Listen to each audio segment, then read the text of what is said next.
It's time to rev up the engines for another trip around the world with a Fast family, and this time Jason Momoa is coming for Dom and his friends in Fast X.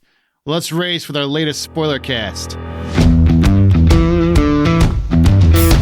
don't know why I say race, because nobody actually races in these things anymore. They didn't have a race. No, there was a race in this one. It's all coming back.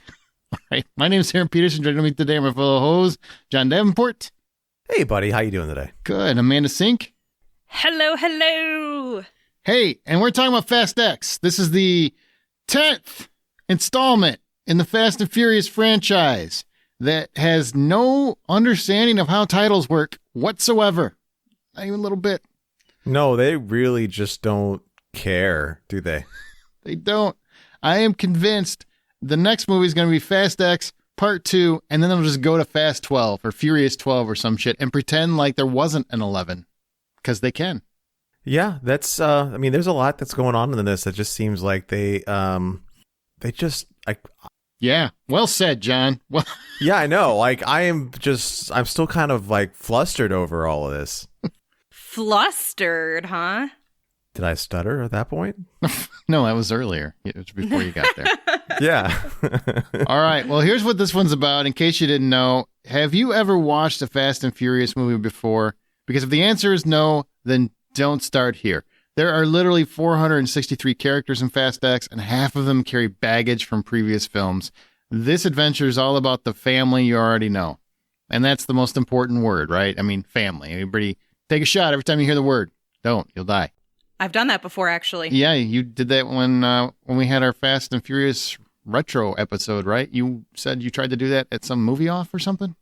Yeah, when we did the Black Friday celebration with former host Scott Clark at the Gaming Outsider, we had a group of us and we started doing shots when he introduced family. And eventually we gave up on that because we did want to survive and have respect for those medical professionals. Didn't feel like we should show up the day after Thanksgiving in the hospital for alcohol poisoning. I think that'd be kind of amazing. Why are you guys here? Family. Family. And they don't even say it till what, the fifth? I think it's the fifth movie where it really becomes a theme, if I remember right. Yeah, it's about there. I think the fifth one is when it happens. Because they don't give a shit about family for a long time. Because if I remember right, in the first movie, if you go back and watch it, Dom even says, when he's talking about his whole quarter of a mile at a time shtick, that whole monologue is basically him saying, hey, for 10 seconds, or he's talking about this 10 seconds. For those 10 seconds, I'm free. Nothing matters. The team, life, all these people that are behind me, they don't matter. For those 10 seconds, I'm free. And then he apparently grew. I don't know. He got older. Yeah. That's really the theme of this, right? Is to see how he has changed over the years to be that dumbass, I'm going to steal VCRs out of the back of a truck guy to now I'm running a team for this secret organization and I want that life. And I'm a little bit jealous, actually. I need to go start stealing VCRs. No, it was CD player / VCR combos. It was VCR DVD, VCR DVD combos is what it was. Yes. VCR. Yeah. And it was like $6 million. There was that kind of market for those things back then. Who knew? Anyway, we're in the now. We're here. And for this entry, the entire Fast family is back. We've got Dom, who's Vin Diesel, Letty, Michelle Rodriguez, Roman, who's Tyrese Gibson, Tej, Ludacris, Han, who's Sung Kang, Mia, who's Jordana Brewster, Ramsey, Natalie Emmanuel, Jacob, John Cena, I'm tired, Queenie, Helen Mirren, Shaw's Jason Statham, Cypher's Charlize Theron, Little Nobody, who's Scott Eastwood, and Little Brian, who's Leo Abuelo Perry. My God, the cast budget is coming up on $1 billion at this point. Then we get new family members. We get Abuelita, who's Rita Moreno. She's just here because she's awesome, and she's Rita Moreno. Tess, who's played by Brie Larson. She's nobody's daughter, also part of the agency. You get Isabella, who's Daniela Melchior, who was in Suicide Squad. She was Ratcatcher. Not to mention Ames. Reacher's Alan Ritchson, who is just glistening in this film. And you remember, friend of the show, interviewed him twice. Wonderful guy. Love the guy. So happy for his success. He's a new agency lead who was brought in to hunt down the family for reasons that become obvious as you watch the movie. We'll talk about him here shortly. And Ames also is the guy that gives you kind of a very witty breakdown of the entire series thus far, and makes fun of how basically lets you know we're in on the joke. We know these movies are ridiculous, and we still love them. Oh yeah, that was the greatest thing when he's commenting on the fact that there's no real reason these people should be alive right now. Yep, or that we should be using them for super missions. It's funny. All right, so suffice to say, the family is under siege by the son of Fast Five's Hernan Reyes, who's Dante. He's played by Jason Momoa, who looks nothing like Hernan Reyes, and it doesn't matter because these movies don't care. And his father was killed in that safe siege from Fast Five, and Dante has had an entire decade to prepare for his wrath. And my interpretation of Dante is he's basically Jack Sparrow's kid if he had that kid with the Joker. That's a good description of it. Yeah. That works. Okay. Mm-hmm. So overall, now we're going to get into spoilers and stuff, but before we do, just overall thoughts. What did you guys think? How was Fast X? How was your shot this time with this series that keeps getting stupid? And I think we all had a little bit of a struggle with Fast 9 and how much we're retconning shit now. Where do you stand with Fast X? Well, I don't feel like we were getting much better with retconning shit in this one either, if we're being fully transparent. We'll get to that part in a few, but yeah. Yeah, but this one, I think it was an improvement from the last one. However, I know in the last episode that we talked about Fast and the Furious when Fast 9 came out, we had all talked about how we wish that there was a little bit more, I don't know, grounding into reality, because this is getting, these movies have gotten ridiculous. Like the things that occur. Gotten? Well, like the first couple ones weren't that bad. No, but I mean, I would safely say since Fast 6 at a minimum. And 6, yeah. 5 was okay. We're somewhat grounded. I can at least make most of this work in my head. But once you got to 6 and they're getting airdropped on the highway and the mountains, and there's a 27-mile runway, I'm done with reality at that point. So it's not getting. God, I forgot about the runway. Yeah. Oh, the good old runway. I'm going to just go ahead and say that it was probably halfway through Fast 4 where they were just like, oh, yeah, we don't give a shit. Okay. Sorry, man. I didn't mean to cut you off. I mean, I'm just saying. No. Getting got. But go ahead. Ridiculous. It has been gotten. Yeah. Other than that, I love the characters. I still appreciate that we're building and expanding on some of these relationships. I like the tie-in about Brian's character. There were some sweet moments, and I think that was probably the perfect way to honor him and keep him alive without making it weird. And, but there are a lot of things that are still just like, guys, come on. Let's at least try to understand physics here. Let's make a go for it. Don't care anymore. I officially don't care anymore. I'm so on board. Yeah, I don't give a damn. What did you think, John? Did you wait, Amanda, you didn't really say, does that mean you enjoyed the movie then? I'm stuck where you are. Yeah, I guess I did leave it a little confusing. I enjoyed it for being a Fast and the Furious movie, but I was a little still disappointed coming out of it. I guess if you wanted to grip the arms of your chair for a good 2.5, almost 3 hours and get absolutely nowhere, great movie. If you wanted to be stressed out for things that you shouldn't be stressed out about, great movie. If you want to have the same sort of response to a movie that doesn't feel finished, like you might have had with my best examples were the 6th Hogwarts movie, the Hunger Games kind of did the same thing where they're extending out movies for no good reason. The Hobbit did it where they extended out a set of movies to several seasons or several different movies for no good reason, where you feel like you only just watched the beginning of a movie. You don't feel like you watched a movie that has 3 acts that make sense. You just watched the first act. It leaves you feeling a little like you want more. So that's fair. And there's a lot of great fun interactions between the characters, but I'm kind of okay with this. That was the least rousing endorsement I think I've ever heard of anything. If you like this and they like that, I don't know if I did, but yeah, I mean, it was, yeah. So I'm going to So I'm going to go with, I had a great time. I thought it was the best one since Fast 7. It's just ridiculous that I've actually had a couple movies in between there, and that includes the Hobbs and Shaw. Well, no, actually, I take that back. I like Hobbs and Shaw better. But it's the best Fast one since Fast 7 to me. I had a great time. I thought it was a lot of fun. It's ridiculous. A lot of that has to do with Jason Momoa, I will say. He saves this entire film from getting too stuck in self-seriousness, which is thankful. I feel like that was missing since The Rock left. And, you know, you lost Paul Walker, and then you lost The Rock. And you've got a lot of people who are taking this world way too seriously. And that's where I needed somebody else in the world that isn't part of Vin's crew to tell me, okay, this is silly. This is stupid. And I'm just going to play it up how silly and stupid it is.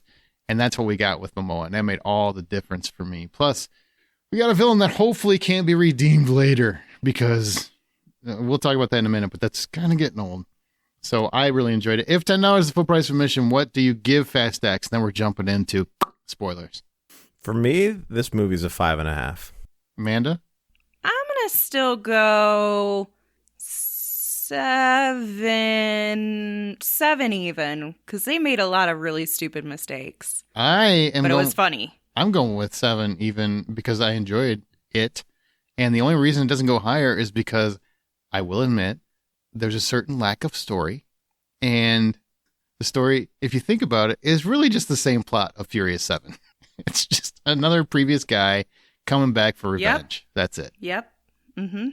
So, yeah. All right. Now, we're going into spoilers. If you haven't seen the movie or you care about spoilers, this film, I don't know if it really matters at this point. I mean, can you get surprised? Well, I guess, Amanda, you got a spoiler. Yeah, you can still get a little taken off guard with some confirmation of things. Okay. So here, spoilers are open. We're going to talk about the movie freely, about whatever the hell we want. Suck it. All right. Stunts. Amanda. What was your favorite stunt? What did you think about the stunts? I had a blast. And even when there's a Charger somehow bringing down helicopters, there's a cool death for John Cena, even though you know he's probably not dead because I'm sure he was wearing a burn suit or some shit. And oh my God, don't even get me started on that, because we'll come back to that. We'll come back to that. All right. But in terms of the stunt work, I got to say the Rome situation where they're chasing the ball and they're trying to stop the bomb, that whole, it's probably what, 25 minute set piece. I thought that was phenomenal. I was at the edge of my seat the entire scene. What do you guys think of the stunts this time? I like the stunts. I mean, stunts are always something in the Fast and the Furious movies that have been exciting and exhilarating, and you never know like what balls to the wall idea they're going to pull out of their bum and put into these movies. Mm-hmm. And I do give them a lot of props for that, because they do have some really interesting and creative ideas. I also liked that we got some flashback and perspective to some of the things that happened in the past. So it didn't feel completely like this character was coming out of nowhere. And so that was a fun little heist, recap that we got to see in this one too, from the former. I mostly enjoyed every single stunt scene that we had in this. The idea of a cannon car that you can use to jump with was probably my favorite thing in the entire world. I don't know why.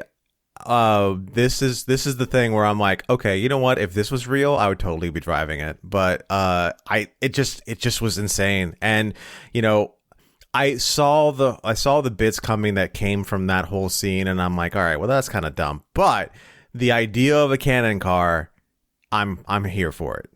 I thought all the stunts were fun, man. But seriously, that whole thing in Rome, and much of that was practical, believe it or not. There's a lot of practical in that. I mean, there was the shot where Letty's on the motorcycle, and was it the wire comes up, and she actually jumps over the wire? Ridiculous. Yeah. I loved it. Didn't care. And that's the thing. These are movies where people love to tell you that I'm not going to see it. I can't believe they're making them. I hate they're still making these movies. Shame on you. Your IQ is ruining cinema and shit like that. Then don't watch them. I like these movies. I have fun with them. I realize there is no plot, and what plot there is idiotic, and it doesn't matter as long as I'm entertained. Sometimes I want take brain out, set it on the table, enjoy a movie, and that's what these are.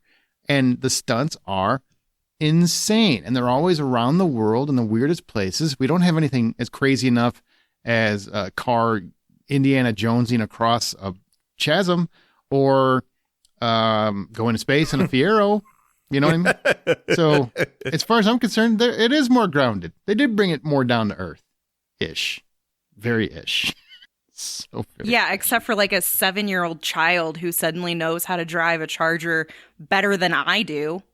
Hey, it was very well established. His dad taught him how to drive very young just to make sure he knew what he was doing. So that was well established that kid could drive that car. That was cemented in some sort of reality. And that kid was building some sort of crazy car in the garage, and they're going all the old school ways so that, people need to learn how to listen. We're doing this for the future. So the next generation has it better. They do things better, blah, blah, blah, blah, blah. I don't know how you watch him teach his son to drive and not expect that to come back at the end of the movie. I'll be honest. I mean, that's all I kept thinking was, how are they gonna let this kid drive a car that's gonna be awesome? Anyway, okay, so stunts are on par. How about Jason Momoa's Dante? How about him? I loved him. I've talked him up a lot. Do you agree with me, or did you not enjoy a guy who sits around with corpses and tapes their noses up and paints his nails and is very effeminate? And I'm not sure if he even knows what his sexuality is. Like, he's just a wonderful character that's bonkers, I thought. I don't think that he cares what his sexuality is. And I like that about him. I dig it. I love everything about him. I love how he walks in and he's like, enchanté. His whole attitude throughout this movie was way over the top. It was probably the most over the top thing, and it probably works the most than anything else in this movie. The way he kind of struts into every single scene, the way he chews on the scenery, the way if you would have told me that he was going to be playing a character like that, I would have told you to shut up and you're dumb, because there's no way Jason Momoa is going to play a character just like this. But yet here he is doing like this Jack Sparrow Joker thing. And now I'm like, I want to see him play in The Crow now. I want to see a Jason Momoa Joker character. I want to see a lot of things that I never wanted to see before. To see this big ass Samoan dude running around doing things like this, I'm down. He was such a fun addition to this franchise. I think it also gave us a little bit of re-energization. I don't know that that's a word, but I'm making it one. It is. Yeah, thank you. This franchise, a series, really needed something that was, I wouldn't say new, but just something that was a little refreshing. And I think Momoa's character, especially with the tone of this film, where it's serious, but it's also very not serious at many moments. I disagree with you on this part, John. I could have totally seen Jason Momoa pulling off a character performance like this. I just think it's totally in his wheelhouse. And I think that's also what's so funny about it for me is I can see him doing this, but he's also just spinning the stereotypes of like a hunky, beautiful, muscular, bearded man. Mm-hmm. And I honestly think there's a lot of people in the LGBTQ community who look and act like Jason Momoa on a regular and feel maybe a little bit more internally the way he is presented in this story here in this film. But he was a lot of fun. I think he was a great badass. You could tell he was having a lot of fun with it, and that charisma, that passion, that energy, I think went to the rest of the cast, and it looked like everyone was having a good time too. So he was a great addition, perfect casting. What'd you guys think of his whole plan? I mean, obviously it's like Bond level. It's like a Bond villain. I mean, how ridiculous. Like, well, this is very intricate. You have been planning for a decade, and he wants to frame them as terrorists, basically, which I thought was a clever twist because I didn't see that part coming. I thought that was a good twist. I'm like, okay. I mean, you can see it as it goes, and all right, I see where this is headed. But I didn't understand. I just thought it was going to be a straight up revenge flick.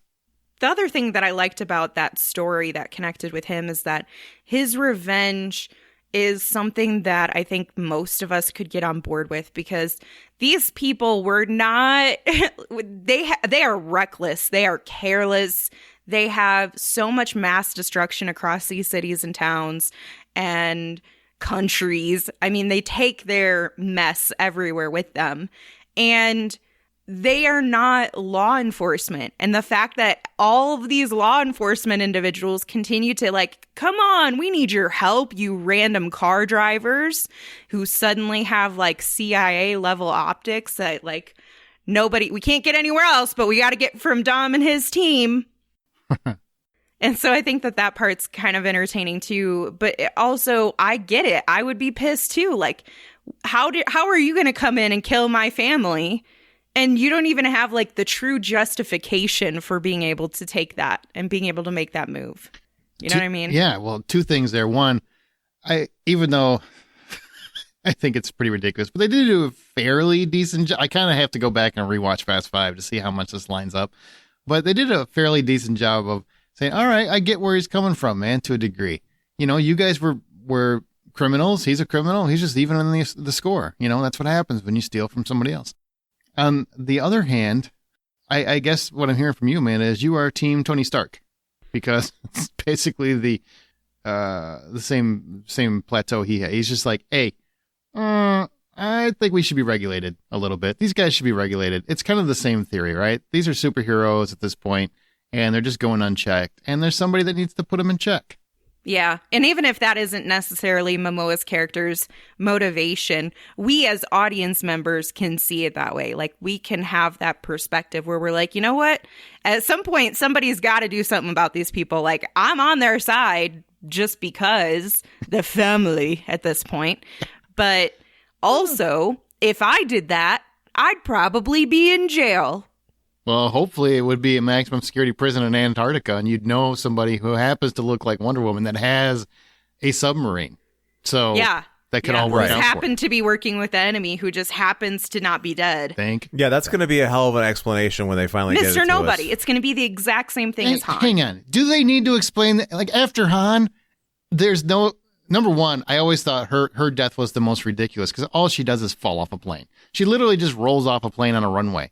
I don't know how she didn't survive that. There's no reason why she couldn't. To me, it's the easiest one ever.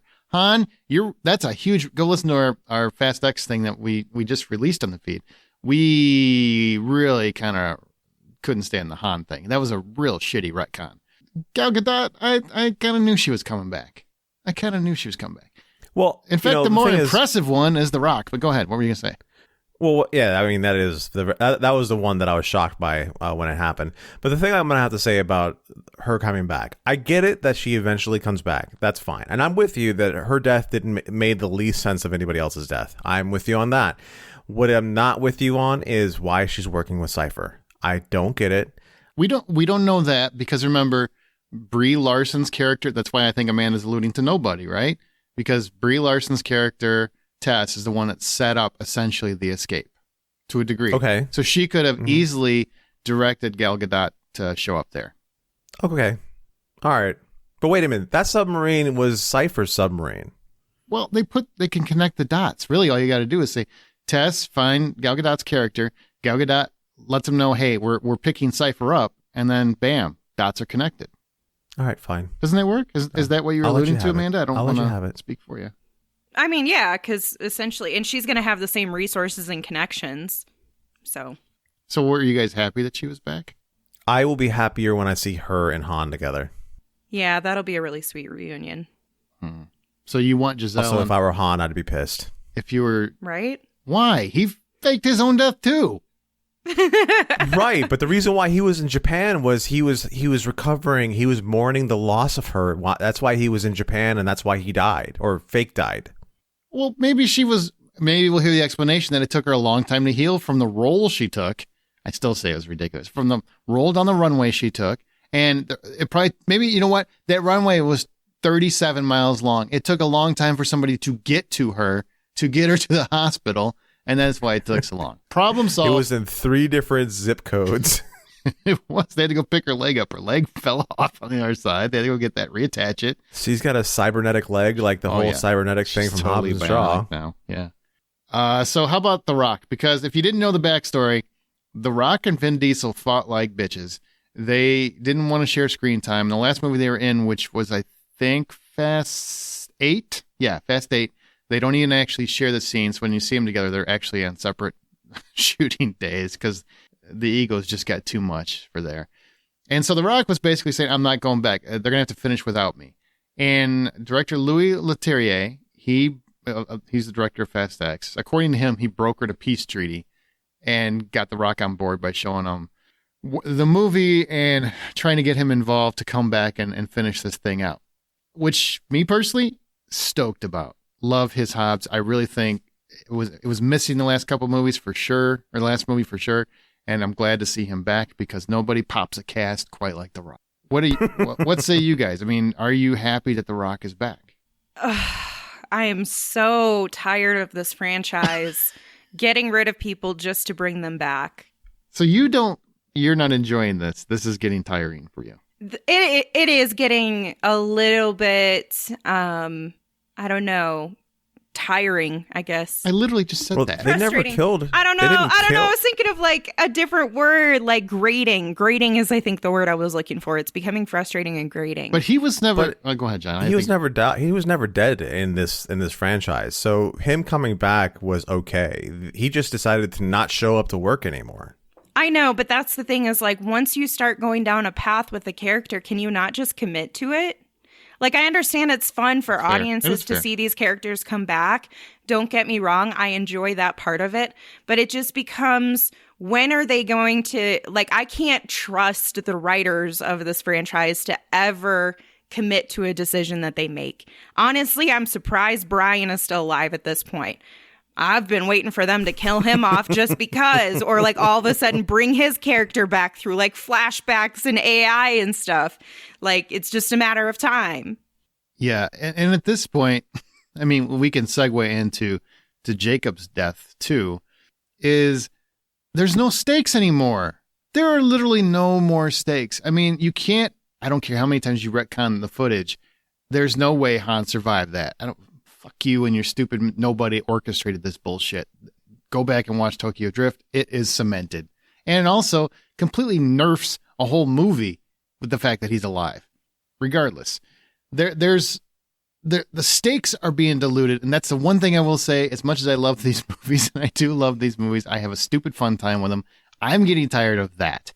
Now, The Rock doesn't bother me because I agree with John on that term. But Gal Gadot, that one, as much as I love Gal Gadot, I think it's dumb. Han really kind of irritated me.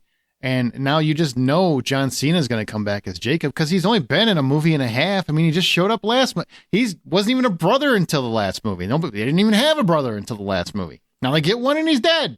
Or is he? Of course not. Or is he? And will he be insulted? Because he should be if he's not invited back in some form. Because, my God. Oh, I'm the only one that doesn't get to come back? I guess I am invisible. Fuck. Poor John Cena. You know what I am waiting for? Now that they've expanded Dom's familial line to be very white and, I don't know, Scandinavian looking or something, I'm waiting for like Mark Wahlberg to show up because we're getting like most of the big hunky like muscular dudes that have comedy chops in Hollywood into this franchise. Oh, sure, yeah. So it's just a matter of time, and he's just going to be cousin. He's going to be cousin Joey coming on in, and then he finds a way to save Joey. John Cena. Like, that's just probably what's going to happen. Cousin. Wouldn't that be amazing if that's actually what happens? Like, they go back and they retcon that footage, and you see right before his car blows up, Mark Wahlberg shows up and pulls him out of the car or some shit, or he picks him up after the car explodes. Right? Or little nobody, Scott Eastwood comes back and he pulls him out. I mean, there's going to be a retcon. Otherwise, if I was John Cena, I would be legitimately insulted. Maybe even sue. Discrimination. Yep, exactly. All of a sudden, Mark Wahlberg shows up. Hey, all right, I saved you. Say hello to your mother for me, okay? Oh, my God, that line. I haven't heard that one in a while. I didn't know what we're going to get out of John Cena in this movie, and what I really appreciated every single scene that he was in. He had all the best lines in the movie, with the exception of Jason Momoa. He had the other set of best lines that were there to be had, and the way his comedy or his delivery works, I really love, like when him and little Brian are on the plane and little Brian's getting all nervous, and he's like, are you afraid of heights? Is it the heights? and then it comes back to, I'm really glad it wasn't the heights, because they've been carrying around that little pocket plane with them everywhere they're going. Do not get me started. We thought that was a kayak, and I'm like, okay, we can jump on that, because I'll be the first to admit, as soon as that came up, I went, fuck you. That shit was hilarious. The thing I need to understand logistically is how this tall motherfucker had his whole body laid down in this tiny ass spacecraft. Like, there's no possible way. His hands are bigger than that kid. They really are. Truly. They crammed him into that thing with like coconut oil and a shoehorn to get him in that goddamn thing. Well, I mean, thankfully the Rock's back, so they have plenty of baby oil to get him in there. Right. There's just no way his body fit into that, let's be honest. Unless it was custom made, built for his body. And how he made a cannon car. He probably made that thing. Oh my God. That was the most in a movie that's always ridiculous, or series that's always ridiculous. That was the most ridiculous scene. That and the Ludacris's Taj's bobblehead, which was still made me laugh a lot. Right. You know, that was ludicrous too. But that whole jet thing, and it's in the airplane, and they get down there pretty easy. And what is happening? What?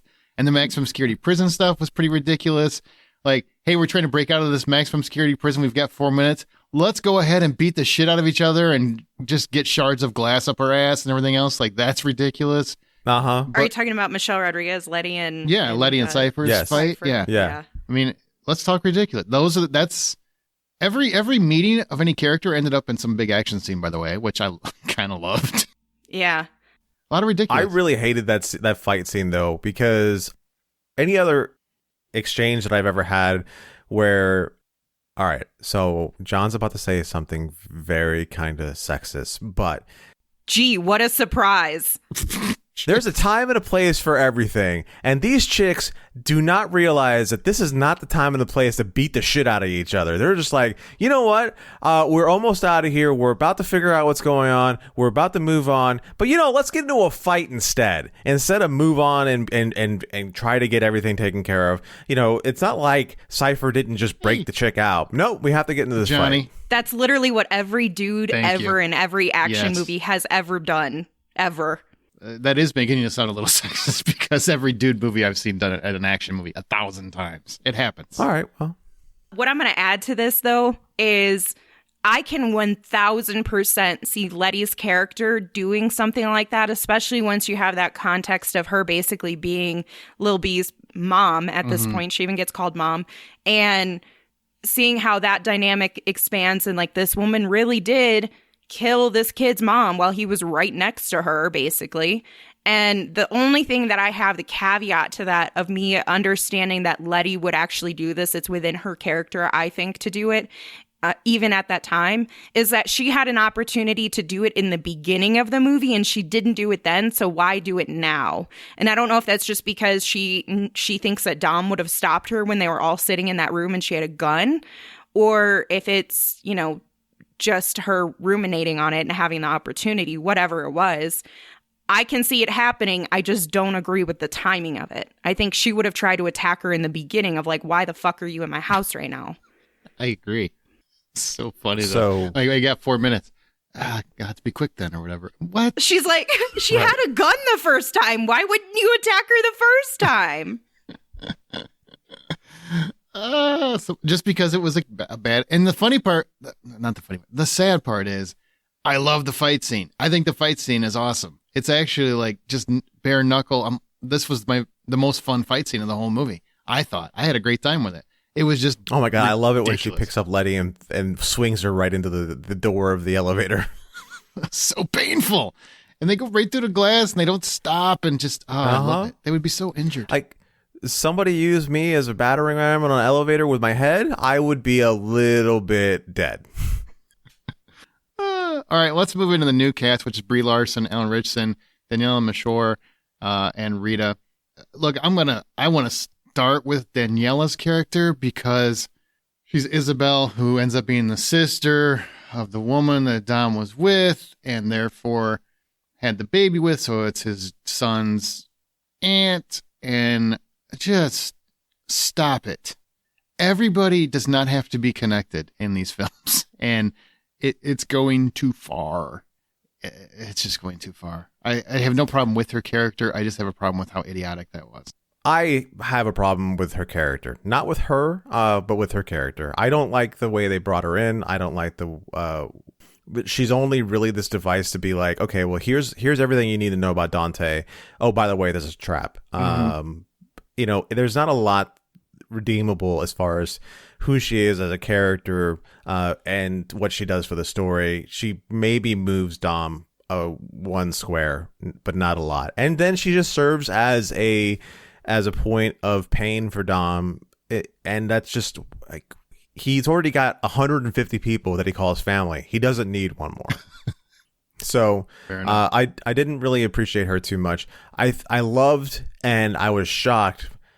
I love seeing Alan Ritchson on the screen, and I really enjoyed how he just kind of also came in, chewing on the scenery, playing out these lines that only he can deliver the way they were being. That's maybe too high.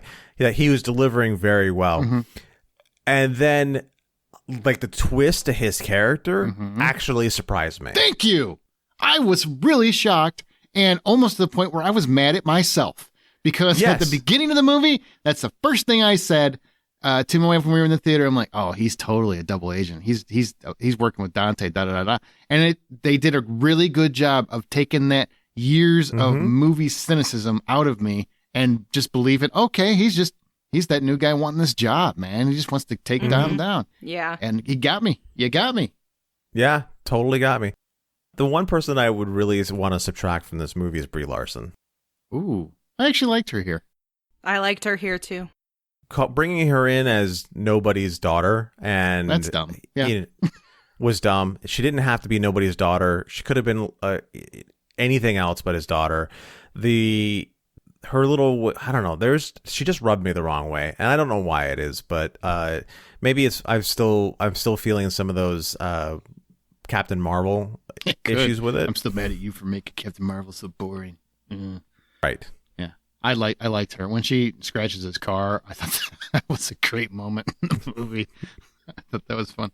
Mando, why did you like her? Why'd she stick out for you? So I'll start with Brie Larson's character. I do like that people did not, I feel like, aren't appreciating, or at least John's not appreciating any of the stories behind the women here, only the men. Jeez, shade thrown. This woman's story is actually kind of interesting, and what I enjoyed about it is she immediately, whenever you have the child, but in particular the daughter of somebody who is iconic, it is so incredibly difficult for them to meet that pedestal that they're immediately placed on. Mm-hmm. And so for her to be Mr. Nobody's child, she has to somehow be able to meet the cards in some way, and in terms of our expectations, what her abilities and capabilities are. And I felt like her character actually lived up to the potential for that, which is great for me to see on screen, because I think it's something that we don't see a lot, is women overcoming some of those challenging stereotypes and them being underestimated and being able to show up and say, no, I've got this great plan. This all happened because of her. Had she not stepped in, none of this would have happened. Like, none of the good things, the good outcomes would have happened here. What good outcomes? You got people stuck in the Antarctic. You got Jacob dead. There's a lot of bad shit that happened too. There was a lot of bad shit. There's bad shit that happens in all of these movies. It's just part of their plot points. But she's the one who helps bring that family back together. She's the one who helps get them, the plan that they need to be successful and break out of this. Well, she's totally part of the family now. Yep. She is, absolutely. Yep. I didn't find her character grating like Captain Marvel. There was something problematic about that character. I'll fully give you guys that. Brie Larson was not at her best on that, nor was the writing the best for that character. Here, she has a character that's written towards her I don't know, achievable, something her that strengths. She's good at. Yeah, her strengths. And I enjoyed her character. I will also speak to Isabel's character. while it's not necessary, and we're all probably very tired of all the connections, I will 100% give you that. It makes sense how this all worked out. Her character, I'm not gonna put fault on her character or look down on her character because they decided to make a connection. In every other respect, aside from us being tired of these nonsensical connections to everyone, her story makes sense. The setup for that character and the plot points that occur, that all makes sense. I actually really respected the way that we're kind of put in this position where we think he's going to choose Diogo, I think was his name, in that street race. He basically has to choose. That was the whole thing Dante wanted him to do, and he didn't realize it till it all happened. And so my thing was, why is he going after this girl he just kind of met? And it's because he realized, and he was like, oh, I got to do what's necessary for family. And she is a notable street racer, so it's not like it's unusual for her to be there. It all maps out. Out of everything that's ridiculous. Wait. Maps out? I mean, I would say that's a stretch. She's a street racer. I mean, her mom was not, or her sister wasn't a street racer. She was a cop. And it just happens to be that everybody that Dom runs into happens to love street racing. It works out. It's a coincidence. Yeah, but there's also like he's in those communities. So I feel like it makes sense if he's going to Brazil for him to be in a street racing community. And if she's a street racer, yes, that's a convenient point of her character, but it still makes sense. Hey, like it still all works out. If it works for you, I say ridiculous, but you go ahead. There's a lot of, my point is there's so much ridiculous in this entire movie, Fair. not to mention the entire franchise, Fair to point. like Yep. key in on these two female characters. John feels a little bit, feels a little specific Jeez. when we're talking about the problems of this film. Love Rita Moreno. Love her. Oh my God, she was wonderful. She was wonderful. She was awesome. Yeah. She does nothing, was but great. she was wonderful. Yeah, she added nothing, but no, you know what? She's going to show up in the other 2 or 3 or 4 movies that they're going to make after this, and she's going to be an amazing badass. She's going to have a how- gunfight and save Queenie. That's what's going to happen. I right. hope so. She's going to be how Queenie gets out of trouble.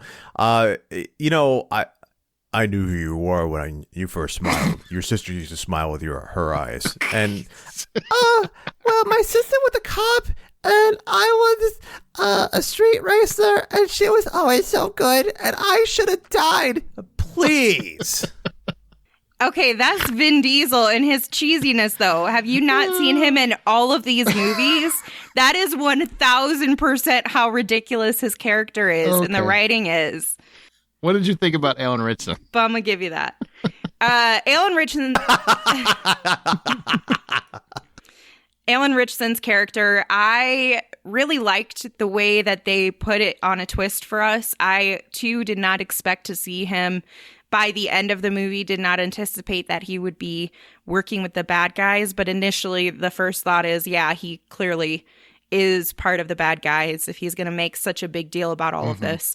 But between his acting and the way they wrote his character and all of that, really buy you into the concept that, you know, maybe he is just an upstanding dude. Like, he just wants to do what's right and all that good stuff. And by the end, you're like, damn, they really got me. But, you know, it is what it is. But his character, I think, was less necessary for a lot of this than probably most of the other new cast, even. But he was a really great addition. So I'm not mad that he was part of it. I just want to point out, director Louis Leterrier, they gave an interview recently where he said he feels like he discovered a movie star with Alan Ritchson. And granted, they put him in the movie, but no. I'm sorry, but I believe The Hollywood Outsider is one of the first interviews he did. And by God, we claim that, Louis. We claim that. Yep. And damn it, Reacher also claimed that. So we just know. We just know that that's where it came from. But I'll let you have the movie stuff. Totally us. The existing cast, anything you want to mention about them? I mean, I feel like nobody's really doing anything different here. I do want to kind of mention one thing. Amanda, you mentioned this earlier where you were talking about the races and how they just added a white guy with John Cena because it's a very racially diverse cast. And I love the fact that they don't feel a need to explain any of that. I mean, Dom's son, little Brian, he's obviously a black child, right? And Vin Diesel, I think he has black ethnicity. But in the same token, they don't ever address it. You know, when you see his mom, she's obviously Latina. Dom is whatever varied race he is. And it just feels like it's something that they don't care. You know what? We're just going to cast the best actor and go forward. And that's just the way it goes. And I like that aspect of these films. I do too. Yeah. Yeah, I think that works. And I know there's a lot of people in the world who love to throw the word woke around. I mean, God, if I hear that one more time, I'm going to throw up. And the way that they do it in these films when they're casting diverse cultures and everything else, they just do it and don't give you any explanation. They don't care what you think. And I think that's the way to do it. I appreciate that about these movies. I really do.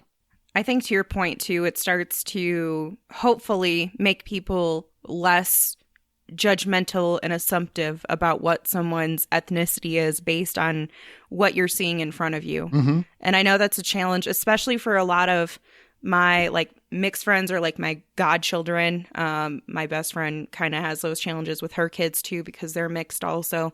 And just feeling like once someone identifies them as one or the other of their primary however light their skin tone is. Right. Yeah, judging it based on that. And then they kind of have to fit into that box. They feel like they have to fit into that box.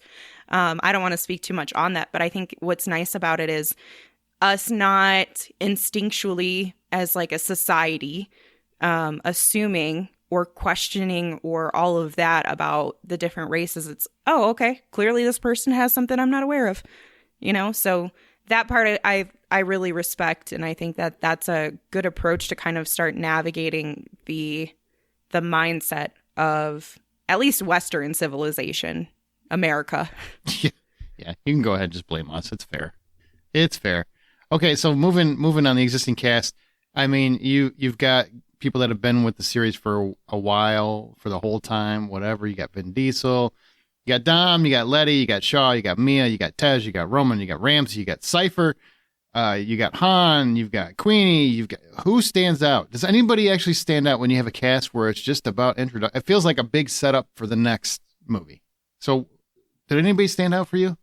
The one that I guess I come back to that I enjoy, but is also maybe getting a little problematic, is how stupid they make Roman. They've made him, he gets dumber and dumber every single movie. He really does. Yeah. He does. It's not getting any better. He went into space and it's like all the brain cells got left up there. Truly. Meanwhile, Tej gets smarter every movie. He's just getting smarter and smarter. He's suddenly like this, I don't know, international level hacker that none of us realized. I will give a lot of credit though to Ludacris because his character is engaging for me. I really like Tej's character. Yeah. And I love the dichotomy between Tej and Roman. I think that part is fantastic. I feel bad for this poor man. Tyrese is just he's living. I love the fight that they have. It's the most "I'm not gonna hurt you" fight I've ever seen. It's horrible. It's so bad. He starts throwing sand out of his pocket for no good. Where did the sand come from? I don't know. It's chalk, I guess. I don't know. I guess. Pretty fun. I really love the relationship between Ludacris and Tyrese, and even Natalie being part of that threesome. I want to see that movie where the three of them run off and do something. A more fair way of describing Roman is that it's not that really he gets dumber. It's that he's surrounded by two people who are way too smart to be around and not look that dumb. In a lot of ways, the fact that he's running around wearing his money makes him the smartest person in the room, honestly. It's true.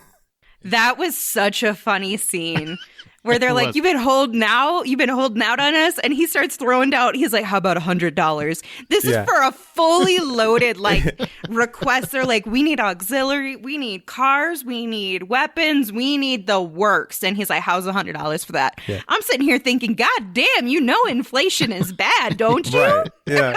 That covers the gas for them to bring it here. Maybe. Make sure you get some receipts when he's with Jason Statham. That was God. That was so great. That was so great. From the vending machine. Oh my God. Yeah, those three are fun. And definitely Tej and Roman are definitely a good time. Han, I thought was kind of useless in this one. Honestly, I really don't think Han added a whole lot this time. No, he really didn't. I did like him and Shaw where he's trying to talk to him and he's just going to get his chips and Shaw just beats the shit out of him. I like that. I thought that was fun. I love the Russian guy in the bag. The one Shaw's just hitting the hit bag, and he's just kicking, and you can hear the ow, ow, ow, and it turns into this Russian guy who was just in the bag. I love that was, I think that was a stinger in the last one, wasn't it? Yeah, it was. So they continued and like brought it back in here. And so when they finally open the bag and like they don't realize that there was a human being in there, they're like, what the hell is going on? What are you doing in here with people in there? And I just love that his answer was basically like, I gotta stay fit. Like, and this doesn't come from nowhere. Fun fact, if you didn't know, Louis Leterrier is the director of the Transporter series. So him and Jason Statham have worked together before. Fun fact. Yeah. So I love seeing Shaw back. He's a fun character. I'm looking forward to imagining that his brother will come back as well, especially if Queenie gets in danger. Cypher, I always loved Charlize Theron, so she can show up wherever she wants. Thank God her hair is better. Please don't put her back with that former haircut from Fast 9. Well, here's my question in regard. You know how all these people end up somehow being friendly with our existing cast? Like they were enemies, now they're frenemies, essentially. Mm-hmm. Can she really come back? Because it's kind of like Dante, right? He murdered someone close to Dom. How does they come back? Well, she murdered his baby mama. So, as far as I'm concerned, she cannot join the family, so to speak. I mean, they can reluctantly work together because they have a common goal kind of thing, but she cannot join the family. She cannot. That's how I feel about it. But whether the writers will continue to feel that way is probably a different story. I mean, they cleared Shaw before we knew that Han was alive. So, had him protecting Dom's baby all of a sudden for no reason. Weird. Wild. Yeah, so there we go. I did like John Cena. It was nice to see because I thought he was the weakest part of the last movie and he was a strong part in this movie. So I really like his back and forth with little Brian. Jordana Brewster had very little to do, but of course she's always got to run home and make sure that Brian and the kids are good. But see, I think that part's nice because they're giving us the tie-in and they're keeping to at least one commitment that they're going to keep Brian alive. And without trying to go over the top or underdo it where like we don't hear about Brian at all, they make plenty of allusions like when they're waiting at the table and they say, and she says something like, oh, he'll be here in a minute. He's on his way, whatever. And then you see his car pull up and you're like, oh, that's so sweet. He's there. He's still in this. He's still in. And fun fact, his Meadow Walker, Paul Walker's daughter, does a cameo in this movie. She's the airline attendant on the plane that sees Jacob. Oh, I didn't know that. Oh, that's sweet. That would have made me cry if I would have known that. Well, now you know the next time you watch it. It's just, with all these movies, it's hard to tell which one's which, so you might have to actually go and physically pull out Fast X. Make sure you get the right one, because you won't know which movie you're watching. I don't know how many days I can truly commit to like 3 hours worth of a movie. Yeah, that's a lot. Not a movie. All right, so we are ended on a cliffhanger, and I mean, I knew it was going to end on a cliffhanger. I didn't realize it was going to be a huge cliffhanger, but it does. We end with The Rock being targeted, and come get me, some bitch, or whatever, and you get Gal Gadot on a submarine saving Cypher and Letty. You get Dom and little Brian that basically just raced down Hoover Dam. What? Yeah. Okay. Oh my God. And you didn't take my car. What the fuck kind of logic is that? Whatever. So you got all these little explodey things. They're blowing up the dam, which is really going to wreak more havoc on the world, as Amanda alluded to earlier. There's just so much damage and devastation where these guys go. What do you want to see next? And are you mad that it ended on a cliffhanger? I mean, by the time this ending came for this one, I was just kind of happy that we were at the end because I was exhausted. I felt like I had run 10 miles, and the whole time I'm either laughing or holding my breath or doing something.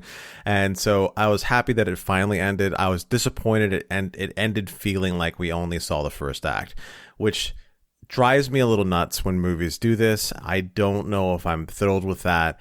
And as far as the things I want to see next, I can't even, I think anything I come up with that I want to see next is too tame and wouldn't. I could sit there and say that aliens are going to land and they're all going to look like Dom and they're going to do something to clone the rest of the team. I could say that, and it would still be whatever they actually come up with would still be miles ahead of that. What I want to see from this franchise is not really feasible at this point, but I would love to see them kind of take a downward turn, I guess, if you will, from this roller coaster. And honestly, I just want to get a little bit closer to reality. What? I want, you know what? This is getting out of control. These guys like have security clearance above the CIA themselves at this point. Not Like, anymore. let's just- They just lost it. It's just been Lost it. revoked. Yeah, that's true. I just want to see them have to kind of go through that life struggle a little bit and try, they have to work together. They're not relying on all of this wealth and the agency and all of these things. I want it to go back to that kind of close-knit group feeling where they have to come up with everything on their own. That's the part where I think Fast Five got really good. Agreed. Is they were working as a team to come up with the plan. It wasn't just handed to them and they weren't being pulled out of situations. And now they're just kind of order takers at this point. But I want to see some more reality. I want to see some more feasibility. But I don't know that with that continuation of where they're at, that momentum they've had to this point, if that's realistic, because is that going to make sense for a franchise for them to all of a sudden have all of that peak notoriety and then come down, depending on how you write it. But I don't know that they want to go that direction. Yeah, very similar vein. I do think they should start looking at what people love about the franchise. And Fast Five is everyone I know's favorite movie from this whole series. Everyone. And then probably followed by Furious 7 would be my guess. So, the one thing those things share is they're personal and they have moments that are extraordinary, but the movie isn't a complete extraordinary moment. It's not just one thing after another. It's not a Bond movie. Neither one is really like that. They both have very personal journeys, but also have moments of insane action, but a lot of grounding. Even in Furious 7, when they jump from building to building, that was grounded to some degree, right? I mean, it's ridiculous, sure, but it's not crashing helicopters together. It's not stopping a bomb down the middle of a highway or down the middle of the Vatican steps. There's a little bit of, I don't know, I use that term very loosely of grounding. So if you could bring it down a little bit, because now you've got the team on the run, they're stripped of all their prestige. They don't have all the toys that they once had. They don't have God's eye. And they have to actually use the things that they once had to rely on.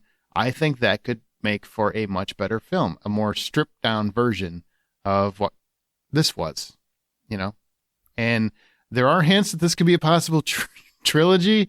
It was supposed to be 2 films. That was announced when it first came out, or when they first announced this. There's going to be 2 films to conclude the franchise. And then, of course, you got Vin Diesel on the red carpet, who's like, it might be 3 films. Universal might want 3 of these because I haven't ridden a dinosaur yet. And, we'll see what happens, I guess. I kind of would just want one more to end it, but I'm still having fun with them too, so I don't know. I would still go see 2 more. I'm the problem. You made one mistake. You didn't take my Raptor, and instead of pulling back and seeing a Ford Raptor, it's an actual Raptor he's on top of. I would love it. I would grin from ear to ear. And you know what? It'd feel like it fits. That's the funny part. It would feel like it fits. Anything else on Fast X before we head out? Go see it. It's a lot of fun, even though I scored it low. It is fun. Wait, you didn't sound like you had a good time at all. What the hell are you talking about? I don't know, man. Do you think I actually listen to the words that come out of my mouth? Obviously not. Listen to Amanda and I. We know what we speak of. Joy. It's joy. It's ridiculous. It's ludicrous, if you will, but it's fun. I wonder if he gets sick of hearing that. People using his name as a pun. Probably. The credits for him now says, I don't know if I need to go back and look and see what it said formerly, but it says Chris Ludacris Bridges now. He's trying to do that Dwayne Johnson thing, trying to segue from Right. The Rock. Yeah. Mm-hmm. You got to take me serious as an actor. I got my own bobblehead now. Nobody else thought that was funny? I thought that was really funny, that whole joke. I thought it was cute. Okay. Well, that's going to do it for this episode. Remember, you can find everything at thehollywoodoutsiders.com. We're on Patreon if you want to support us and get bonus content like our bad movie night of Not Another Teen Movie. That's at patreon.com/thehollywoodoutsiders. And rate and review us. We also have our summer TV preview coming out this same week. And then we'll be off for Memorial Day. So everybody have a wonderful holiday if you celebrate that. That's it. Thanks, everybody, for listening. Remember, the next time you head to the theater and see Fast X, vroom, vroom, vroom, buy popcorn.